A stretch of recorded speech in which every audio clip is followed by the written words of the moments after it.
tem uma expressão famosa na sociologia que a gente ouve por aí e, assim, acha que entende de cara, né? O desencantamento do mundo. Sim, todo mundo já ouviu. Soa como algo, sei lá, poético, uma perda, uma nostalgia, talvez até uma certa tristeza com a vida moderna que perdeu a sua magia. Mas e se o significado original for bem mais técnico, mais surpreendente e até meio paradoxal? Exatamente. Essa é a grande armadilha da tradução, né? A palavra nos puxa para a melancolia, para o lamento, mas o conceito original não tem, assim, nada a ver com isso. Não é sobre sentimento, então? Não. É uma ferramenta de análise quase cirúrgica. E para entender essa ferramenta, a gente vai usar um guia de primeira, a obra O Desencantamento do Mundo. Todos os passos do conceito em Max Weber, do sociólogo Antônio Flávio Pierucci. Então a nossa missão hoje é essa, usar o trabalho minucioso do Pierucci para desvendar o que um dos maiores pensadores do século XX, Max Weber, realmente quis dizer com isso. É quase uma investigação forense de uma ideia. Isso. E pelo que você falou, o primeiro passo é separar as palavras. É o passo fundamental. O Pierucci insiste nisso desde o comecinho do livro. Desencantamento não é desencanto. Ah, boa. Não se trata de uma desilusão pessoal, de um suspiro de o mundo não tem mais graça. É um conceito sociológico construído para explicar o funcionamento do mundo moderno, não para se queixar dele. Ok, vamos começar a desempacotar isso, porque a barreira da língua é real. Em português, desencanto leva a gente direto para bad, né? Como a gente sai dessa armadilha? A fonte nos leva direto para a cena do crime, vamos dizer assim, para a palavra em alemão. O termo que o Weber usa é Entzauberung. Entzauberung, isso. E a chave está toda na raiz da palavra, Zauber. Zauber. Zauber significa magia, feitiço, encantamento. O prefixo ent indica remoção de algo. Então, Entzauberung é literalmente desmagificação. Desmagificação, nossa, isso muda tudo. Muda tudo. É o processo de tirar a magia do mundo, de quebrar o feitiço. Qualquer outro sentido é uma tradução poética que sacrifica a precisão técnica. Desmagificação. Tá, não é sobre sentimento, é sobre um processo. E aquela história de que o Weber teria pego a expressão emprestada do poeta Friedrich Schiller, isso é verdade? O Pierucci confirma. Ele investiga isso a fundo e a conclusão é que é uma meia-verdade. Não foi um copia e cola, sabe? Weber provavelmente se inspirou numa expressão do Schiller, que era Entgüterung der Natur. Que seria? Algo como desdivinização ou desendeusamento da natureza. A ideia de que a natureza deixou de ser habitada por deuses, por ninfas. Ah, entendi. Weber pega essa imagem poética e a transforma numa ferramenta sociológica muito mais ampla, muito mais precisa. Ele não pegou emprestado, ele retrabalhou a ideia, deu um novo propósito para ela. Ele afiou a ferramenta, então. E é aqui que a análise do Pierucci fica realmente provocadora. Ele argumenta que Weber não usava esse termo de um jeito só. E mais importante, ao contrário do que a maioria pensa, o sentido não foi evoluindo. Isso. Ou amadurecendo com o tempo. Exato, e essa é talvez a maior contribuição do livro.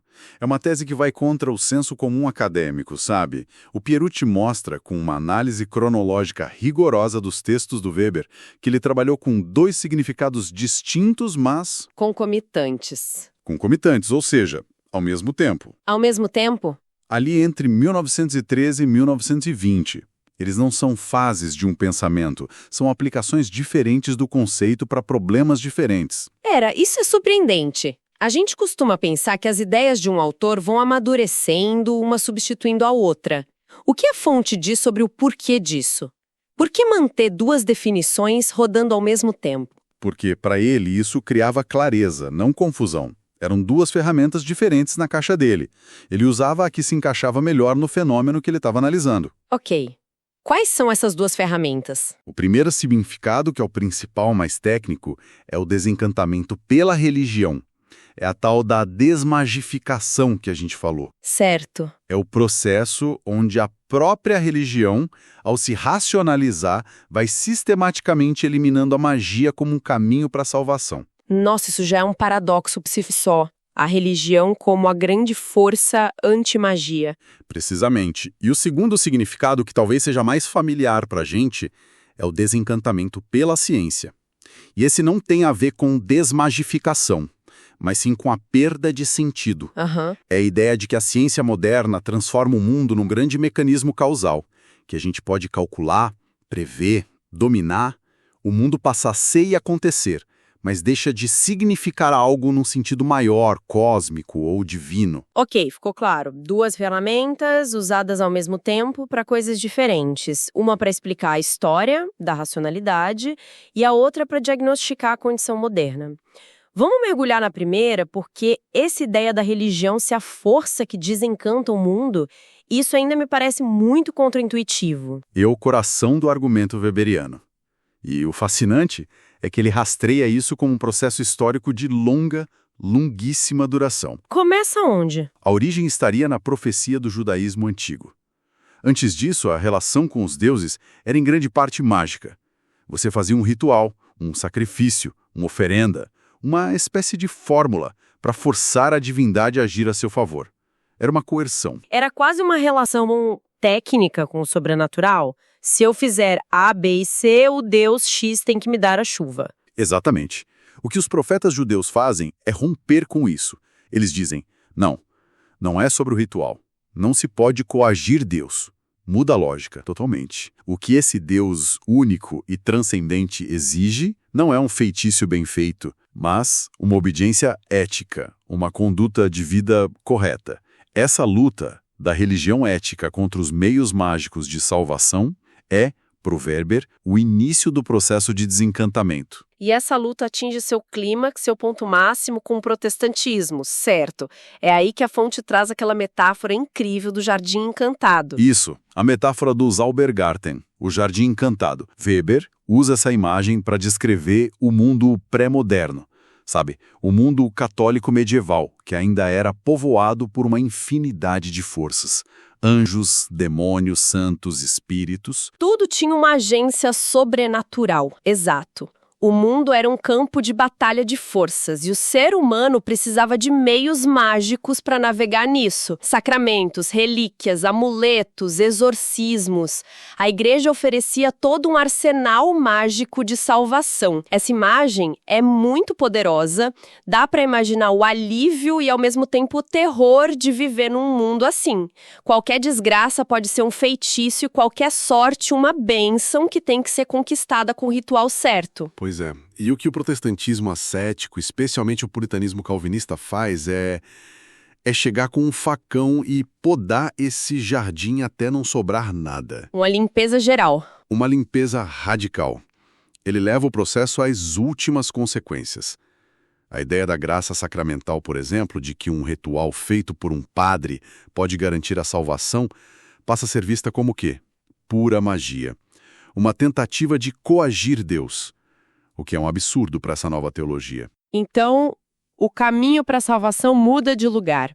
Ele sai do ritual mágico e vai para onde? Ele vai para a vida cotidiana do crente. O foco se desloca para uma conduta de vida metódica, racional, disciplinada e dentro do mundo. É o que o Weber chama de uma ascese intramundana.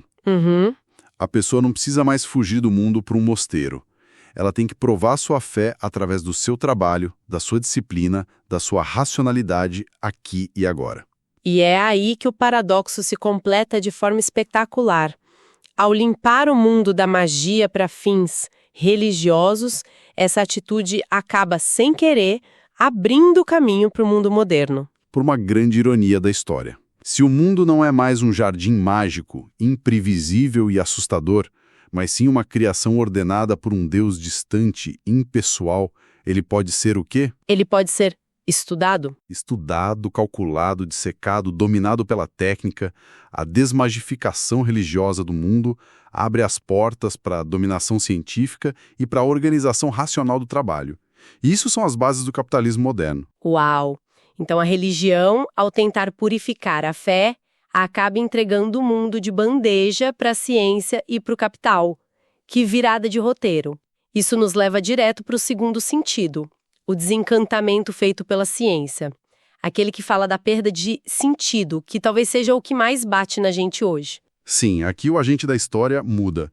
Não é mais a religião contra a magia, é a ciência e o intelecto. A ciência nos dá um poder imenso. O poder de calcular, prever, controlar os fenômenos. A gente consegue explicar o como de quase tudo. Quase tudo. Mas ela é, por sua própria natureza, estruturalmente incapaz de responder as perguntas últimas. Qual o sentido da vida? Para que tudo isso? O que a gente deve fazer? Na verdade, é até pior. A ciência não só não responde, como ela demonstra que essas perguntas não têm uma resposta objetiva, científica. Exatamente. Não existe uma fórmula para o sentido da vida esperando para ser descoberta num laboratório. Exato. A ciência nos mostra que o sentido não está lá fora, no cosmos. O universo que a ciência descreve é mudo. Ele simplesmente é. E essa constatação nos deixa, assim, sozinhos com as nossas escolhas. É aí que entra outra metáfora famosa dele, né? A da luta dos deuses. A luta dos deuses ou o politeísmo dos valores, é isso? Que é uma ideia que parece abstrata, mas que a gente vive todos os dias, não é? Totalmente. No mundo moderno, diz o Weber, as diferentes esferas da vida, a ciência, a arte, a política, a economia, a ética, a religião, elas operam com lógicas próprias. E valores próprios. Valores últimos que são muitas vezes incompatíveis entre si. O que é bom e verdadeiro para uma esfera não é necessariamente para outra. Me dá um exemplo prático. Pensa num médico que precisa decidir se usa um tratamento experimental caríssimo num paciente. O Deus da ciência pode dizer, sim, é a vanguarda do conhecimento, temos que tentar. Mas o Deus da ética hospitalar ou da gestão de recursos pode dizer não? Com esse mesmo dinheiro a gente salva 10 outros pacientes com tratamentos comprovados. O exemplo é perfeito. São lógicas que não se conversam. E alguém tem que fazer uma escolha trágica. São como os deuses da Grécia Antiga, agora desencantados, transformados em forças impessoais que lutam entre si pela nossa lealdade. Exatamente. O valor da beleza na arte pode entrar em conflito com o da justiça social na política. O valor da eficiência econômica pode atropelar o da solidariedade. E o ponto crucial é, não há mais uma autoridade suprema como era a Igreja na Idade Média para nos dizer qual Deus é o verdadeiro, qual valor é o mais importante. Essa é a angústia moderna, então. A de ter que construir a própria bússola moral sem um mapa divino ou universal. A escolha é nossa e individual, e toda escolha é também uma renúncia. Escolher um Deus é sacrificar outro. Isso, para o Weber, é o destino do nosso tempo. Um destino que exige, segundo ele, uma honestidade intelectual brutal. Reconhecer essa luta, encarar essa responsabilidade sem se iludir com falsos profetas. Cantamento do mundo, filtrado pela análise do Pierucci, se revela muito mais complexo e poderoso do que aquela ideia inicial de uma simples tristeza. Sem dúvida. É um conceito de dupla face. De um lado, temos a desmagificação, o longo processo histórico em que a própria religião, numa grande ironia, limpa o terreno para o surgimento do racionalismo ocidental. Da ciência e do capitalismo. Isso. E do outro lado, temos a perda de sentido, o diagnóstico da condição moderna, em que a ciência nos dá um mundo explicável, controlável, mas que permanece em silêncio sobre seu propósito final. E nos dois casos, e isso me parece o ponto central, o objetivo do Weber não é lamentar. É um convite à clareza, à sobriedade, é usar o conceito como um bisturi para entender o mundo em que a gente vive e não como um lenço para chorar por um mundo que perdemos. Exatamente. É uma ferramenta de honestidade intelectual. E é por isso que a descoberta final que o Pierucci apresenta no livro é tão impactante. Ele a chama de chave de ouro da pesquisa dele. E que descoberta é essa? Em meio a centenas de páginas analisando um mundo que perdeu o feitiço, Pierucci encontra uma passagem quase escondida nos textos de Weber.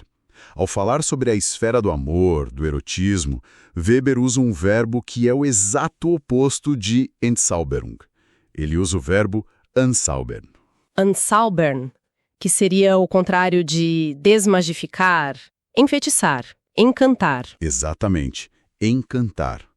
Weber escreve sobre a euforia do amante feliz, que é capaz de anzaubern die ganze Welt, de encantar o mundo inteiro. Nossa! É uma passagem surpreendente, um foco de luz inesperado numa obra muitas vezes vista como sombria. Uau! Isso muda a perspectiva.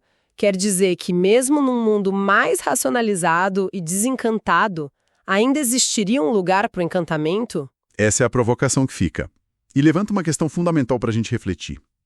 Em um mundo radicalmente desmagificado pela religião e silenciado pela ciência sobre o sentido, seria no domínio do íntimo, do pessoal, das relações, da experiência erótica e amorosa que nós modernos poderíamos encontrar as fontes mais potentes de um novo tipo de reencantamento. Talvez a magia não tenha sumido do mundo. Talvez ela só tenha mudado de endereço. Que reflexão final poderosa! Se quem nos ouve curtiu essa viagem pelas ideias de Weber e quer mais discussões como essa, que desafiam o que a gente acha que sabe, convidamos quem nos acompanha a curtir este vídeo, deixar um comentário com suas impressões e, claro, inscrever-se no canal Aislan Bezerra. O seu apoio é fundamental para a gente manter viva a chama do pensamento crítico e da reflexão profunda.